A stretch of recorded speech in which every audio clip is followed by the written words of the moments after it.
The rain started just after sunset, not the soft kind that makes you feel nostalgic.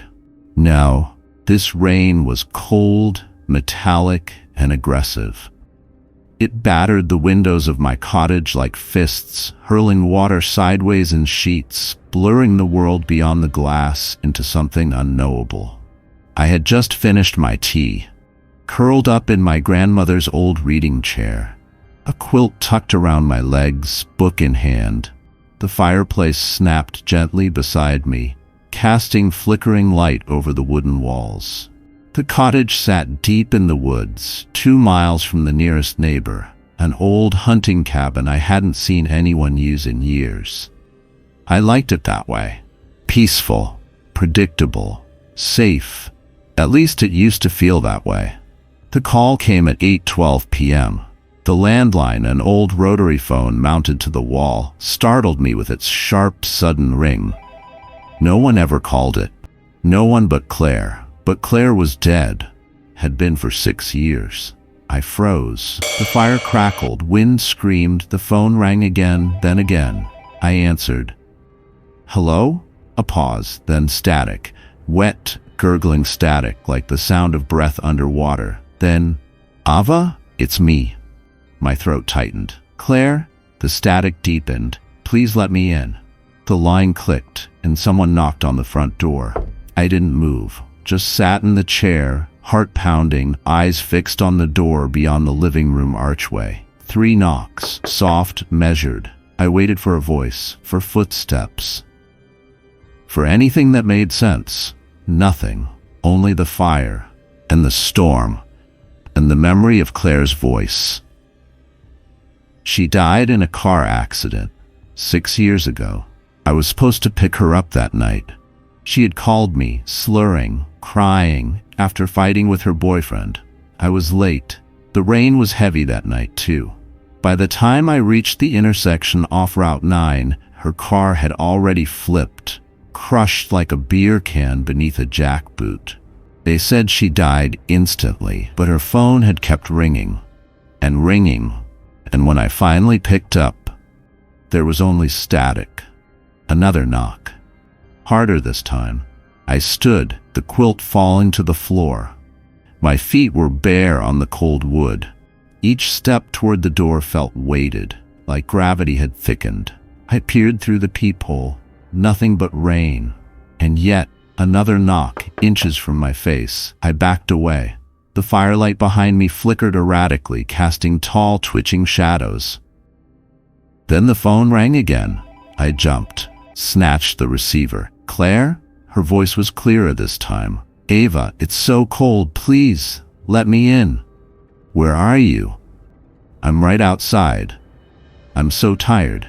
You weren't there when I needed you. Don't make me wait again. I dropped the phone. It clattered against the wall. I ran to the back door. Locked, then to every window. Still closed. Still secure. Still alone. But then I saw it. On the back window's fogged glass, a handprint, pressed from the outside, small, wet. I tried to call someone, anyone, no signal. The landline was dead now, buzzing like a severed wire. Then a new sound, the soft scrape of something moving across the roof. Footsteps, nails. I grabbed the fire poker and stood in the hallway, breath shallow, eyes darting. Another knock. Now at the back door. You promised you'd always protect me, the voice hissed from somewhere in the walls. You lied. The lights flickered. The air turned cold, so cold the fire seemed to recoil. I ran to the attic stairs and locked the door behind me. I didn't want to go up, but something was coming down. The knocking turned into pounding, then it stopped. Utter silence. Even the rain seemed to hold its breath. I must have fallen asleep. The fear turned to fatigue, or something darker. I woke to sunlight. The storm was gone, the fire long dead. I crept downstairs. The doors were still locked. No footprints, no handprints, nothing on the roof. It was as if nothing had happened. Until I saw the photo. It sat on the mantel. A picture of me and Claire as children. Except Claire wasn't smiling like I remembered. She was staring straight ahead, eyes dark, mouth slightly open, like she was whispering something. That night, the rain returned, soft at first, then louder. At 8:12 p.m. the phone rang. I didn't answer, but someone knocked on the door. And this time, the voice didn't ask, it commanded, "Let me in, Ava." I hid in the hallway, tears streaming down my face. The knocking grew violent. The lights exploded. And when I finally opened my eyes, she was inside, dripping wet, smiling. "Now it's your turn," she said, and the door slammed shut behind me. I don't live in the cottage anymore. But sometimes on rainy nights, I hear the phone ring. I don't have a landline, but it rings, and the voice on the other end is mine, begging to be let in. What would you have done if this happened to you? Let me know in the comment. If you enjoyed this story, be sure to like, share, and subscribe. The knock came just after midnight. The rain had been falling for hours, a steady percussion on the roof of my farmhouse tucked into the Tennessee hills. I was halfway through folding laundry, the storm keeping me awake long past when I should have been in bed. Lightning flashed, thunder grumbled behind it, then 3 sharp knocks at the front door. Not frantic, not hesitant, just placed. I opened the door, and there he was, a child, no more than 4 years old. Soaked to the bone, wrapped in a thin gray blanket, eyes far too calm for someone so small. He didn't cry, didn't speak, just looked up at me and smiled. I called the sheriff, of course. "No missing kids reported tonight," he muttered through the static. "Storm knocked out half the lines in town. Keep him dry and safe. I'll swing by in the morning." The boy never said his name, wouldn't eat, wouldn't sleep. Just sat on the couch, eyes fixed on the window, watching the rain streak down the glass. Then he whispered, words I couldn't quite hear. I leaned in. "What did you say, sweetheart?" He didn't look at me. He said it again, and though the sound was soft like water against stone, it rattled the inside of my skull. Words I didn't know, but the rain answered. A single crash of thunder shook the house. I didn't sleep, kept checking on him. Each time he was different. Slightly taller, fingers longer, eyes darker. He whispered again, and another roll of thunder followed, always just after the words. By morning, the boy was gone. Not gone from the house, gone from the couch. I found him in the backyard, standing barefoot in the mud, head tilted toward the gray sky. I rushed to him, blanket in hand. He turned, smiled, and said clearly, "It's almost time." The sheriff arrived around 10. He looked the boy over, scratched his chin. "You sure he didn't say where he came from?" "Nothing. Not until last night." "Last night?" I shook my head. "It sounds crazy. Try me. He speaks to the rain." The sheriff raised an eyebrow, but the boy just stood there, watching. Then whispered something again. A gust of wind blew open the door. That night, the power went out. Candles lit the hallway in pools of flickering gold. The boy wandered from room to room, whispering. Each word carried on the thunder, and each time it grew louder, hungrier. On the third night, I woke to him standing at my bedside. His eyes now entirely black, skin pale, slick with rain though the roof hadn't leaked. He leaned close, whispered into my ear, and the thunder cracked so loud it shattered every mirror in the house. I tried to take him to town the next morning. My truck wouldn't start. The road was washed out. The boy stood by the porch, arms outstretched, welcoming the storm like a prophet. Lightning kissed the trees, and they withered. That night, he said something new. "They buried me wrong." "What?" I asked, my voice trembling. "They left me in the flood, but I heard the sky. The sky called me back. I backed away. He smiled. Another thunderclap. The floorboards creaked beneath him, and where he stepped, mildew bloomed. Mushrooms. Rot. I tried to leave him in the woods. I'm not proud, but I drove him to the old creek trail and left him beneath the trees. Didn't look back. But as soon as I stepped back inside, there he was, sitting on the couch, dry, smiling, and in his lap, a photo of me as a child. The storm has not stopped. I think it's him now. I think he is the storm. And every thunderclap brings more change. He's growing faster, older, eyes like storm clouds, voice like water in pipes. He doesn't sleep, he just waits and whispers. Last night he said, "You were the first, but not the last." He handed me a note, weathered, torn. It read, "Leave him on a doorstep during the storm." The handwriting was mine, from a lifetime ago. Now, I sit at the window. The rain never stops. And the boy? He calls me mother. But I don't think he ever had one. Only thunder. Only rain. And now he waits for the next knock.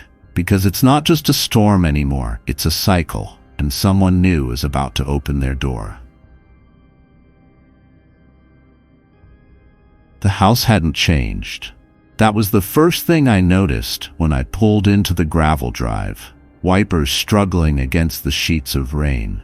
The old Elwood place, whitewashed siding, sagging porch, broken weather vanes spinning despite the dead wind, looked just as it had when I left it 22 years ago. Except quieter. Hollow. It was my father's house. Now mine. And the storm had followed me all the way home. I hadn't planned to stay long, just enough to sort the papers, maybe box up some photos, and meet the real estate agent in the morning. The house had been empty since Dad passed last month, found cold and stiff at the kitchen table with an empty whiskey glass and the radio tuned to static. It smelled the same inside, dust and mothballs. But underneath it all, something damp, like mildew in the walls, like basement rot. The rain intensified, wind howled. I lit a fire in the hearth just like Dad used to. The old stone chimney coughing smoke into the living room before settling into a reluctant flame. It should have felt cozy, but it didn't. Because somewhere below my feet, something moved. It started with a sound. Drip, drip, drip. I followed it to the kitchen, then to the door behind the pantry. The basement door, still locked as it always had been. Dad never let me down there. Said it was dangerous. Mold, rats, old wood steps. But the lock was rusted through now. I opened it, and the smell hit me. Rot and rust and something else. Earth. Wet, disturbed earth. I descended slowly. The flashlight beam wavered. The concrete floor below was under an inch of water, and more was bubbling up from a long crack in the foundation. Brown, sludgy water, filled with silt and bits of things. At first I thought it was broken brick, until I stepped closer and saw the teeth.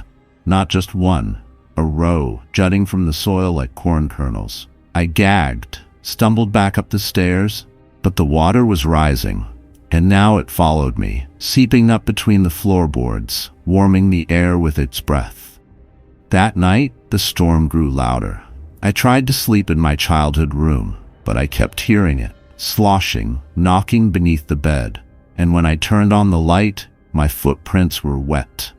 I went back down with gloves and a crowbar. I had to know the bones were real, human, some cracked, some small. Too small. Children, buried here long before I was born. Before Dad bought the place. At least I thought he bought it. Until I found the deed, and his name wasn't on it. Only mine. Signed 1985, the year I was born. The house was always mine. It had always been waiting. I just didn't know it. Until now, I tried to leave. The roads were flooded. Branches blocked the drive. Phone lines down, Even my car battery was dead, trapped, with the water rising and something else rising with it. The next night I heard voices, not loud, just whispers, from the basement, from the water. They spoke my name, said I left them, abandoned them, but I had never met them. Had I? The bones floated now, dozens, maybe more, and shapes beneath the surface.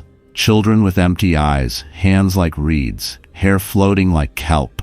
And every time the thunder struck, they surfaced higher, reaching, smiling, waiting. I tried to burn it, lit matches, threw gasoline, but the rain poured through the ceiling, dousing it, preserving it. The house wanted to remain, to remember. Last night I dreamed of my father, sitting at the kitchen table. He looked up. "You brought it back," he said. "The blood, the bones, the bargain." "What bargain?" I asked, but he only bled from his mouth, black water, and smiled. "This morning I found a new door, where the hallway closet used to be. It led down, deeper than the basement, deeper than the foundation, dripping walls, roots pulsing. And at the bottom, a pool. Black, still, wide. A voice from within, "Welcome home." And my own voice whispered back, "I remember now." It was supposed to be a shortcut. The scenic highway that twisted through the hills outside Merrill County had been opened just last summer. One of those narrow, tree-choked back roads where cell phone service faded and locals told stories just to keep kids from joyriding after dark. But I checked the GPS twice. Still said fastest route. My wife, Lena, raised an eyebrow as I turned onto the wet asphalt. "You sure? We'll beat the storm if we cut through here." Our son, Jake, sat in the back seat with his headphones on, watching some pixelated game with all the volume turned off. It was only drizzling then. The clouds like bruises smeared across the horizon. The road wound deeper through the trees. The rain thickened. Wipers smeared the windshield into murky streaks. We drove in silence, until Lena said, "Something's wrong." The headlights hit a barrier of orange cones. Beyond it, the road had collapsed into a wash of mud and broken pavement. A runoff creek had swollen into a gaping black wound across the road. I cursed, braked hard, and reversed. The rain pounded harder. And that's when we saw them. Figures, standing in the woods just off the shoulder. At first, I thought they were trees, but as the wipers cleared another arc, they were people. Soaked to the bone, dripping, still, faces pale and featureless, like the rain had washed them smooth. Next wipe, gone, Lena gasped. "Did you see that?" Jake looked up, confused. I didn't answer. I threw the car into reverse, trying to turn around. The wheels spun. We weren't moving. The mud was swallowing the tires. I got out. Cold rain slammed into me like needles. The road behind us was now a rising stream. I tried digging the wheels free, but then I heard it. A splash. Ahead of the car. I looked up. A man was standing in the middle of the road, facing the windshield. His clothes hung off him in strips. His skin pale, almost translucent, eyes black. He raised his hand and pointed. I scrambled back inside, slamming the door. "He's out there," I whispered. "Who?" Lena asked, but he was gone. Nothing but rain. I turned the ignition, the engine groaned, refused to catch. Outside, more figures now, not standing, crawling, on all fours, mouths open in silent screams, only visible when the wipers cleared a line of rain. Each sweep a new horror show, each sweep closer. Jake screamed, "Daddy, what's wrong with their faces?" Lena grabbed my arm. "They weren't here before. Daniel, they weren't here." I hit the locks. Doors thumped shut, windows fogged. The figures pressed against the car, fingers squeaking down the glass. Only when it rained. Only when the water ran down the windshield. Without it, they vanished. like they couldn't exist unless washed in storm. We sat frozen. Time crawled. Jake whimpered. Then the battery died. Lights gone. Wipers dead. And the rain made them real. I wiped the inside of the glass with my sleeve. They were right outside. A woman with no jaw. A boy with hollow eyes. A man bent backward like broken furniture. We screamed. Then silence. As the rain stopped like a switch. No drip, no breath, only fog and stillness. And the figures? Gone. We waited. Hours, maybe. When I tried the engine again, it sputtered, coughed, then roared to life. I didn't question it. We peeled out, tires slick with panic. Back home, we said nothing, didn't tell anyone, didn't explain the mud, didn't ask about the bruises on Jake's arms. But last week it rained again. And while driving home from the grocery store, the wipers cleared the windshield and I saw Lena standing in the middle of the road, soaked, mouth open, smiling, and then she vanished. Except she was in the passenger seat, fast asleep, but her window dripping from the inside. Graveyard shifts weren't for everyone, but I didn't mind the quiet. I liked routine. Coffee in a thermos, radio on low, a clipboard with checkboxes. Parking lots didn't lie. Just miles of silence and sodium lights. Until the rain started, and the man began appearing. I was 6 months into the overnight gig at Hastings Distribution Center, one of those forgotten stretches of concrete just outside of town. 50 acres of gravel, fences, and trucks that never seemed to move. Rain was in the forecast, and right on schedule, it came down in slow drizzles, then heavy sheets. At 1:12 a.m., I ducked back into the main security booth to dry off and watch the monitors. The lot was empty. Then the lightning started, and things changed. The first flash lit up the lot like a war zone.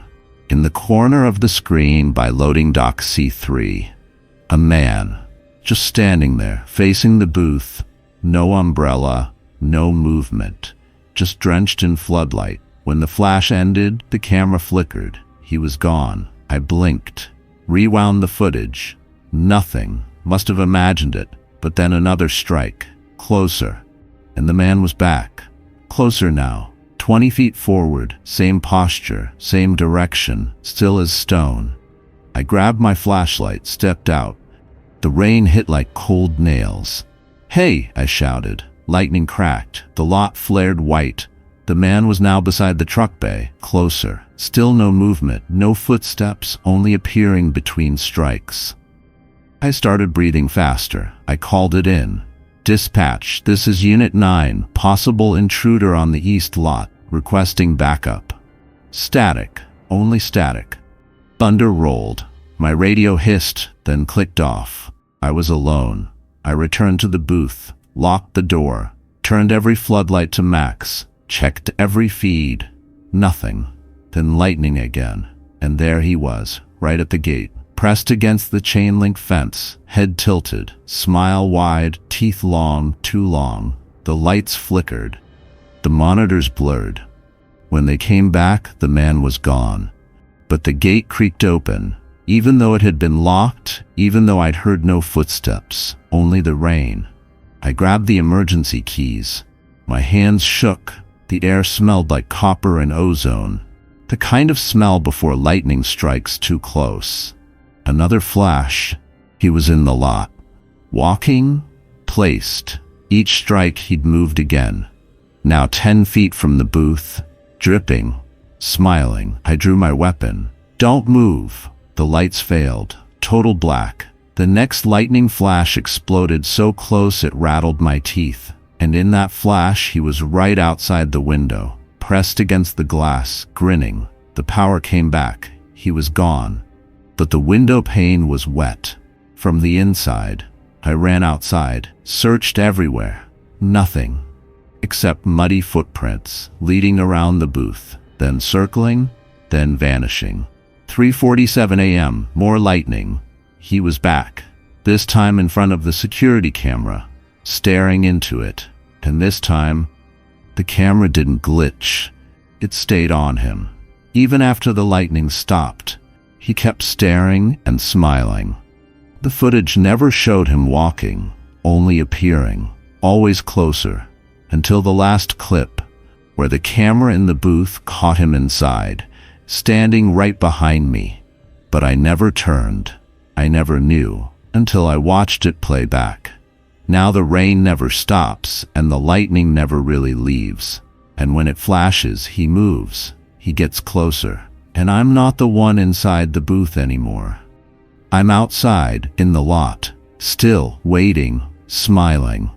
Because someone else just started their first graveyard shift, and the floodlights are flickering again. Which part gave you chills? Let me know in the comment. If you enjoyed this story, be sure to like, share, and subscribe.